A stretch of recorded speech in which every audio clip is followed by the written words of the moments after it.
Y me da muchísimo gusto saludar en esta tarde a Ildefonso Guajardo Villarreal, que viene a platicarnos sobre el TEMEC, parte importante, artífice del TEMEC.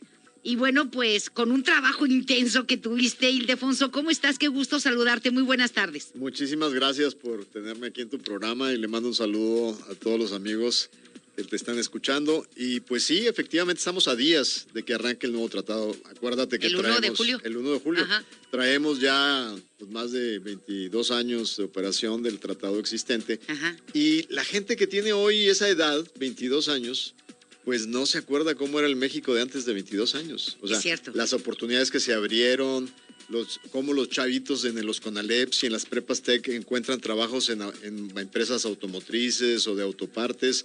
Y eso nos ha ayudado mucho a transformar sobre todo el centro y el norte de México. Y sobre todo aquí en Monterrey, que tenemos muchas empresas que exportan.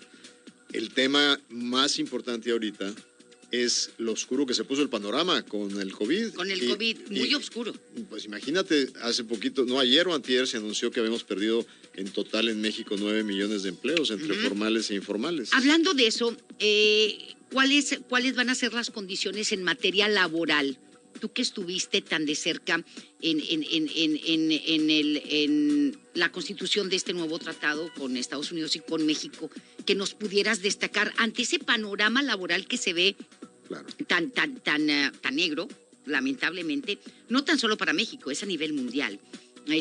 Y bueno, ¿cuáles son las condiciones laborales o cuáles son las características que tiene el TEMEC y en qué nos va a beneficiar este TEMEC en materia laboral a nuestro país? Por ejemplo, para darnos un poquito una idea de si esto va a resultar beneficioso, si se van a incrementar los empleos o no y bajo qué condiciones, Ildefonso. Bueno, primero, es realmente afortunado que el énfasis en este nuevo acuerdo, es decir, todo lo que se exporte para Estados Unidos y Canadá, o de ellos para México, ahora tiene que tener más partes hechas en América del Norte, o sea, en México, Estados Unidos o Canadá. ¿Qué quiere decir eso?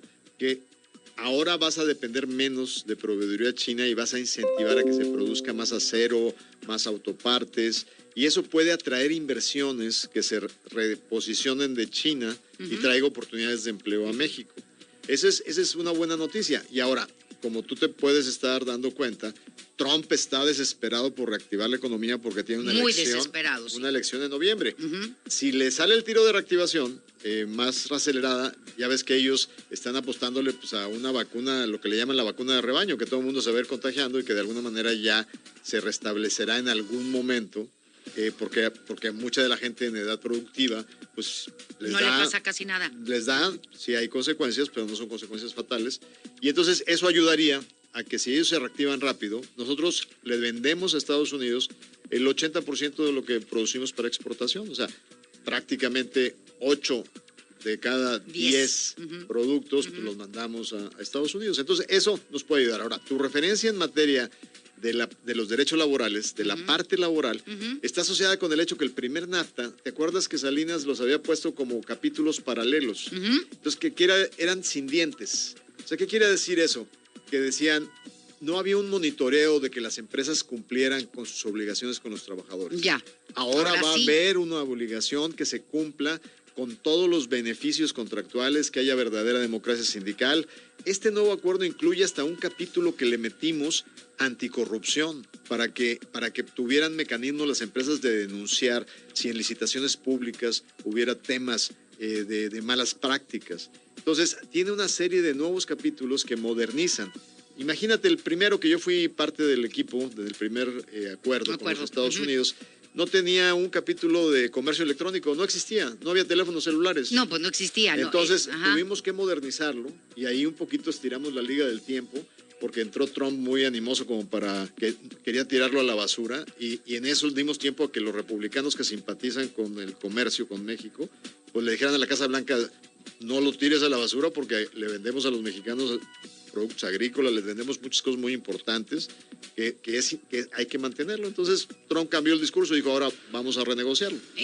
Ildefonso, en cuanto al trabajo infantil, porque también hay un capítulo importante en ese sentido, el trabajo infantil. Está dentro del capítulo laboral. Bueno, ¿qué va a pasar si no cumple México? Porque siempre en nuestro país y sobre todo en comunidades vulnerables, en comunidades pobres de nuestro país, pues los niños tienen que salir a trabajar para poder comer. Esa es una realidad que no la podemos hacer a un lado, ¿estás de acuerdo? ¿Qué va a pasar si no cumple México con ese, dentro del capítulo laboral, con ese punto? Lo que tienes que asegurarte es que en los grandes cultivos de exportación no haya ni trabajo forzado ni trabajo infantil. O sea, ¿de qué estamos hablando? De aquello que es tan grande como los casi 2.500 millones de dólares de exportación de tomates. Ajá. O la exportación de aguacate. Ya. Ahí tenemos que asegurarnos que no haya violaciones al derecho laboral mexicano. Ya. Y es hacer cumplir tus propias leyes. Ahora, tienes tú mucha razón, porque por eso hoy la Asociación Agrícola Nacional, la CNA, el Consejo Nacional Agropecuario, sí, están haciendo, como das de cuenta, certificaciones, autocertificaciones, para que no vaya a haber una exposición a sanción por parte de empresas que no se hayan visto a sí mismas si tienen algún tipo de violación. Sí tienen razón. ¿Por qué? Porque los norteamericanos siempre han querido parar la competencia. Por ejemplo, los productores de tomate de Florida pues estarían encantados de iniciar un caso laboral contra los tomateros mexicanos. Mexicanos, claro. ¿Por qué? Pero por motivos proteccionistas, no tanto porque les interesen mucho los derechos de los mexicanos. Los niños, y menos de los niños. O de los niños. Pero bueno, también nos sirve como una manera de agarrarnos de eso para mejorar las condiciones laborales de México. Muy bien. Tu comentario, tu opinión acerca de las declaraciones del embajador de Estados Unidos en México, Christopher Landó. En los años que tengo de vida, nunca se me hubiera ocurrido un embajador que se supone que se dedica a hacer buenos lazos entre países, haber dicho que él no recomienda a los inversionistas estadounidenses invertir en este momento en México, justo el día en que el señor presidente anuncia muy contento su visita a la Casa Blanca. Pero esto es la era de Trump y de podemos esperar cualquier cosa. Y así es que preparémonos a una visita que puede ser una montaña rusa, porque Trump, rumbo a la elección, es capaz también de cualquier cosa. Pues ya lo hizo. Así es. Ya lo hizo y te acuerdas. La única ventaja es que para esta elección hay una piñata más grande que se llama China. Exacto. Pero de que van a tener varias piñatas, van a tener varias piñatas.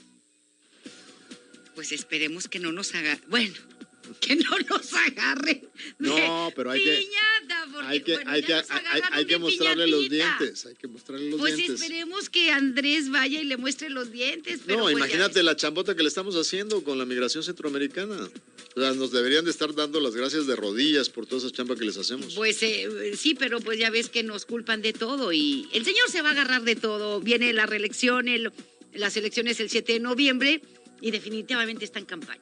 Sí. Está en campaña. Sí. Y a ver si no nos agarran de piñatita. Yo creo que sí. No, es que la tentación es mucha. Pero a diferencia de la vez pasada, va a mandar mensajes. ¿Qué les dije? México iba a cooperar en el control migratorio de Centroamérica y aunque no pusimos el muro, hay un muro virtual en la frontera México-Guatemala. Y también va a decir, ¿y qué les prometí? Que iba a tener un mejor tratado y por eso anda el embajador diciendo, no inviertan en México, mejor los que se vengan de China vayan a Estados Unidos. Pero es nuestra chamba demostrar que es más competitivo y eficiente venir a México. Y también del gobierno garantizar condiciones parejas y con certidumbre. Muy bien. Pues, Ildefonso, se nos acabó el tiempo. La charla está padrísima, riquísima. A ver si después tenemos chance de platicar, pero largo y tendido. Claro como unos 50 minutos. Claro que sí. Yo encantado. Después te invitamos. Muchas gracias. ¿Ok? Muchísimas gracias a ti, Ildefonso Guajardo. Un placer saludarle y que esté con nosotros en MBS Noticias Monterrey.